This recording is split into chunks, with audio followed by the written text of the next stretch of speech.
So the first story we're going to be talking about, and this is basically going into how reality is subjective. We're going to talk about Don Quixote. And it's a book called Don Quixote. I highly recommend it. It's absolutely entertaining if you want some just cheap laughs, but the philosophical implications of the book are absolutely astounding. And then we're going to go into a separate book afterwards. So basically the setting of Don Quixote is you have this very wealthy gentleman, and he likes to read to a high degree. This dude stays up sometimes like 3 or 4 days, constantly reading, constantly acting out the scenes in these books.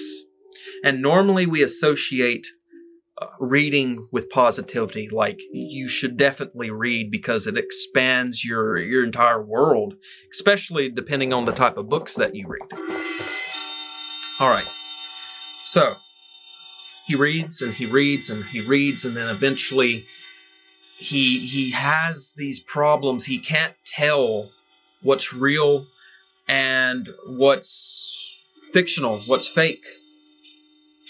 His reality is starting to crumble, and he wants to become a knight. And this is during the era where like knights just kind of disappeared. There were no more knights. Maybe there were a few, but I mean, as far as the stereotypical knight in shining armor, straight up true gentlemen's, that was disappearing.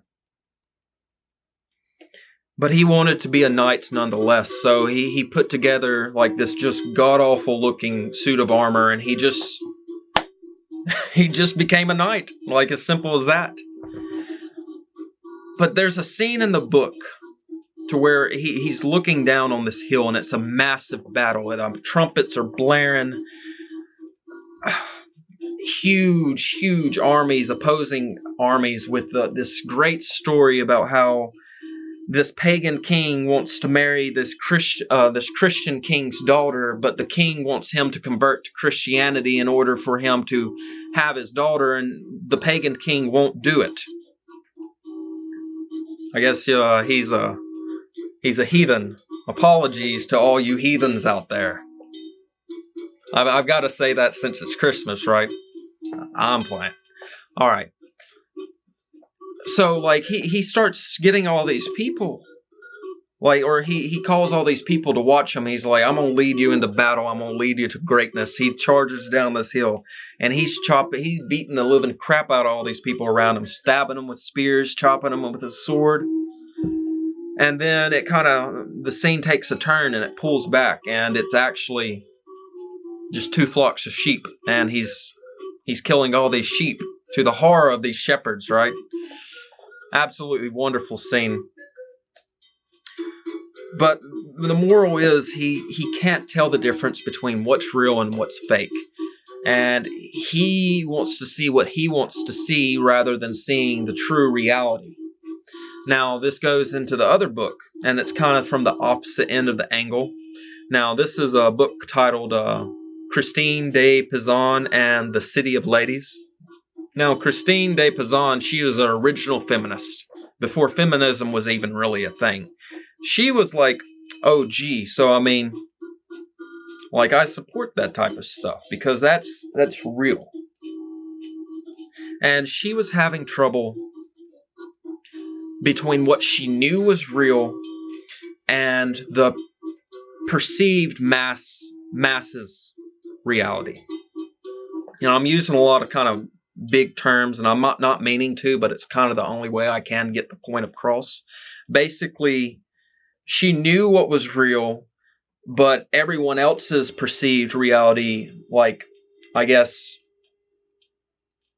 on a philosophical nature, was kind of warped.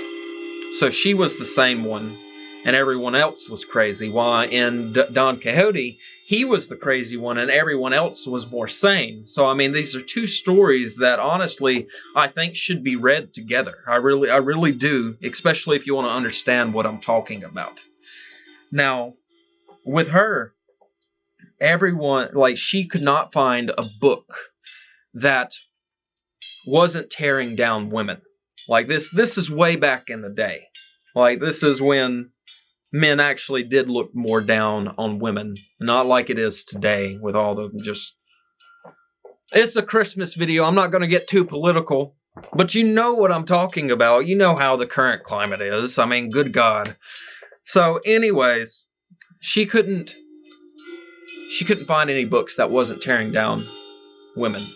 And then the goddess Athena appears before her, and she starts telling her, it's like, why are you feeling this way?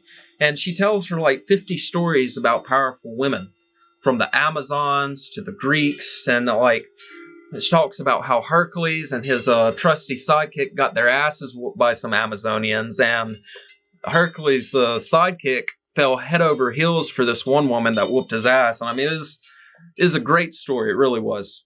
But to understand kind of the general implications of what I'm talking about, it's okay, you need to sit down and you really need to think about this. All right, I want you to picture a giant bubble, right? Now, this is reality. This bubble represents reality. Now, picture 7 billion little bubbles inside this big bubble.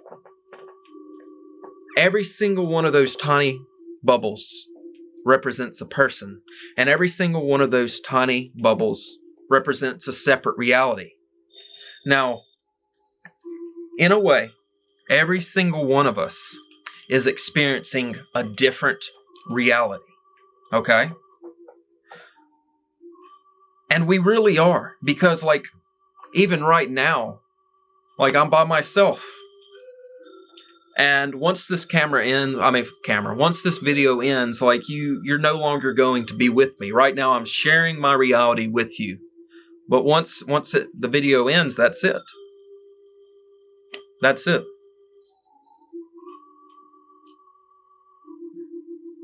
So if we're all experiencing different realities and our realities oppose one another, what we know as reality is different from what another person knows as reality, and they coincide, there's going to naturally be friction between the two opposing realities. And generally, like whenever we encounter someone with a similar reality, they can kind of meld together in a way, and like everything is chill. But remember, let's go back to the larger bubble. Reality. I want you to take another step back, and I want you to look at an even larger bubble around reality, and that's the true reality, because there's a difference between what we know as reality and what is actually reality.